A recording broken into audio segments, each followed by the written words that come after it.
Bismillahirrahmanirrahim.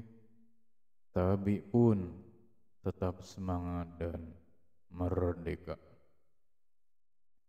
Berjumpa kembali dengan saya, Wong Tua Ngapak dari Lampung. Pada kesempatan ini kita akan berbincang-bincang santai, ngobrol santai tentang backup server. Backup server ini sesuatu yang sangat penting, tapi kadang-kadang suka diabaikan dan baru kerasa pentingnya backup ketika dibutuhkan. Ibaratnya kalau di mobil ada ban serep, ya ban serep ini sangat penting, ya. Tapi kalau normal-normal mungkin kita merasa apa sih gunanya ban serep, ya. Nah, backup server ini ada banyak apa ya? Ya mungkin banyak macamnya, ya. Tapi kalau saya pikir backup server ini ada 3 model, ya. Yang pertama adalah membackup basis data, kemudian yang kedua adalah membackup file script, ya, script dari aplikasi atau sistem itu sendiri, dan ada juga data yang disimpan dalam bentuk file, ya, misalkan file foto atau file dalam bentuk PDF dan sebagainya, ya, yang itu kalau di dalam data berupa nama filenya, tapi secara fisik dia adalah harus ada file tersendiri, ya. Yang mana file data ini kalau hanya di dalam backup basis data tidak akan ikut, ya, sehingga perlu di backup sendiri dalam bentuk file. Kemudian bisa juga backup itu dilakukan secara keseluruhan dalam bentuk image, ya. Ini khususnya pada server yang dipasang di dalam mesin misalkan VMware, ya. Jadi di dalam VMware ada servernya, ya, sehingga dapat juga backup itu dilakukan secara keseluruhan terhadap satu server itu dengan segala macam isinya, ya. Nah, kalau untuk di dalam contoh yang akan disampaikan ini prosesnya memakan waktu yang cukup lama, sehingga kita akan mencoba melihatnya satu persatu, ya. Pada kesempatan ini kita akan mencoba melihat backup basis data, ya, dari proses backupnya, dan kemudian nanti sekalian kita melihat restore-nya seperti apa, ya. Dan ini adalah proses yang dilakukan pada apa ya? Ya bukan simulasi, ya. Jadi ini memang sekalian melakukan backup dan kita mencoba membuat dokumentasinya, sehingga nanti kalau ada yang membutuhkan, ya, untuk bagaimana melakukan proses backup, ya, dapat melihat contoh yang ada di sini. Ya, kita ke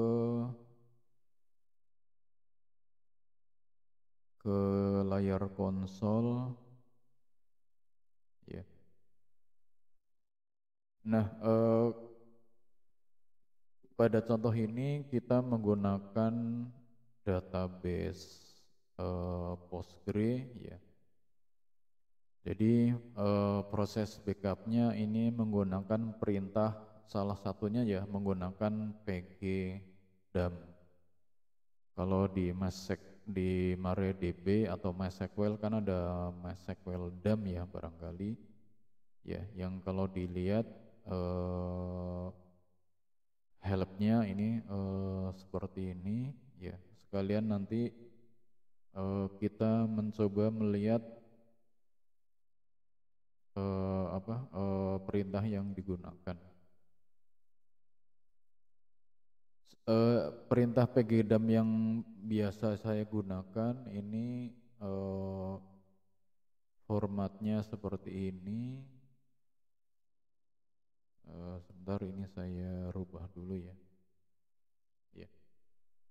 Jadi perintahnya adalah pgdam min u besar ya. U besar ini berarti nama user yang digunakan ya, nama usernya adalah Postgres ya.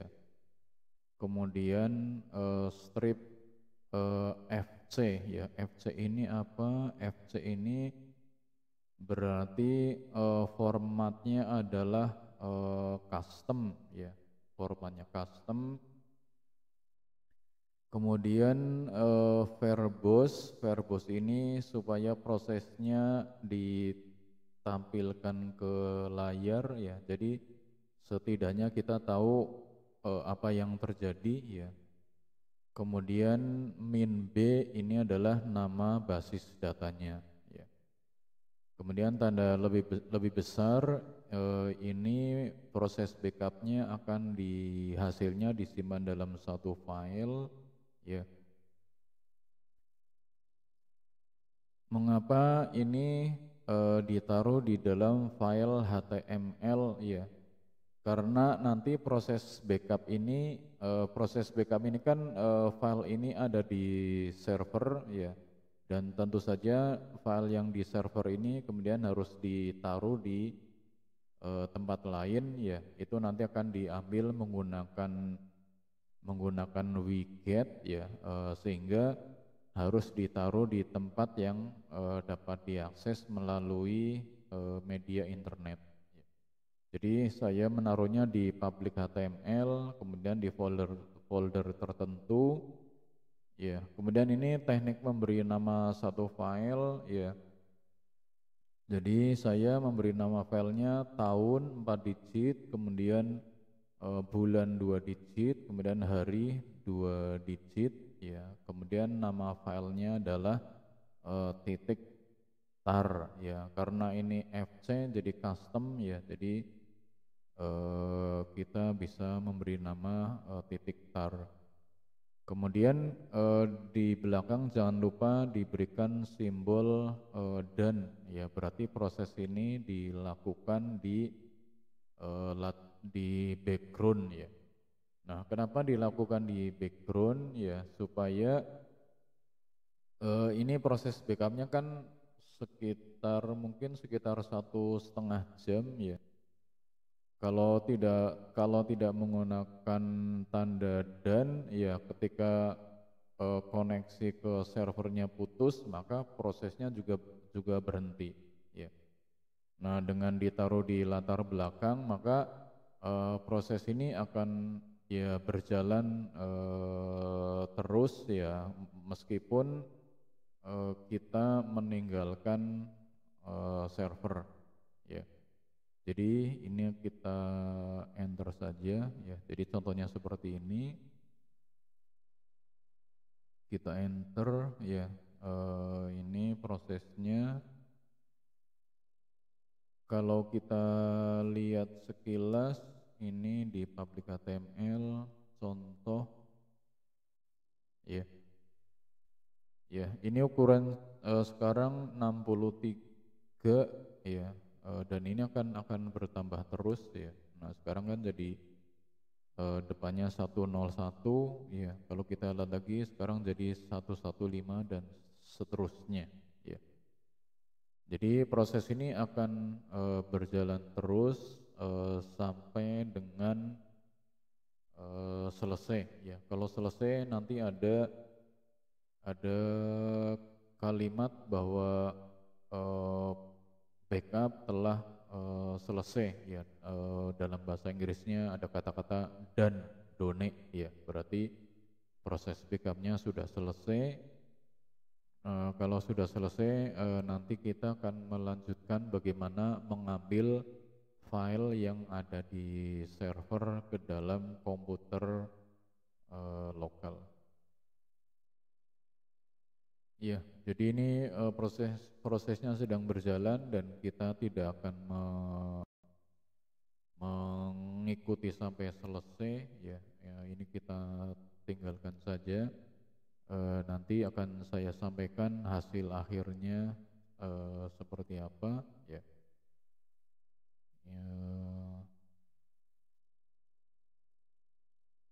Ya, ya, jadi ini bagaimana kita membackup basis data Postgre menggunakan perintah pkdump, ya. Saya kira yang poin yang paling penting adalah saya sampaikan ini bukan simulasi, ya, tapi proses yang sebenarnya, ya. Jadi kita mudah-mudahan tidak ragu-ragu, ya, bahwa proses ini memang berjalan dan nanti dapat digunakan. Ya, nanti kita coba hasil backupnya kalau di restore seperti apa. Demikian obrolan kita tentang bagaimana membackup basis data di dalam database Postgre, ya. Tidak lupa, ya, kurang lebihnya saya mohon maaf. Mudah-mudahan apa yang kita obrolkan pada kesempatan ini ada manfaatnya buat kita semua, ya. Nanti kita akan lanjutkan setelah proses backupnya selesai. Terima kasih, sampai berjumpa kembali di lain kesempatan. Baik, kita lanjutkan kembali obrolan kita tentang bagaimana membackup basis data. Jadi ini tadi kita menjalankan proses backup, ya. Kemudian kalau dilihat yang terakhir ini filenya 6,3, kemudian dilihat lagi bertambah 6,4 giga, kemudian 6,5 giga, kemudian 6,8, ya.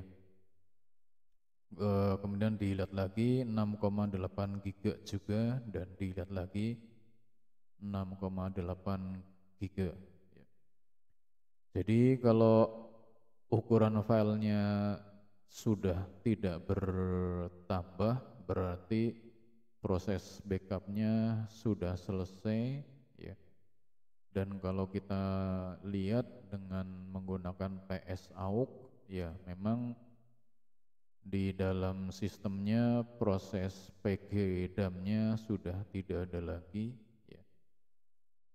Ya, berarti ini prosesnya sudah selesai, ya. Dengan ukuran filenya adalah sekitar 6,8 giga. Setelah ini kita akan melanjutkan nanti bagaimana caranya mengambil file yang ada di server ke tempat lain, ya, karena tentu saja backup ini harus disimpan di tempat yang berbeda dengan file yang aslinya. Iya, demikian tadi. Jadi untuk proses backup database-nya sementara sudah selesai, ya kita nanti melanjutkan dengan mengambil file dari server. Terima kasih.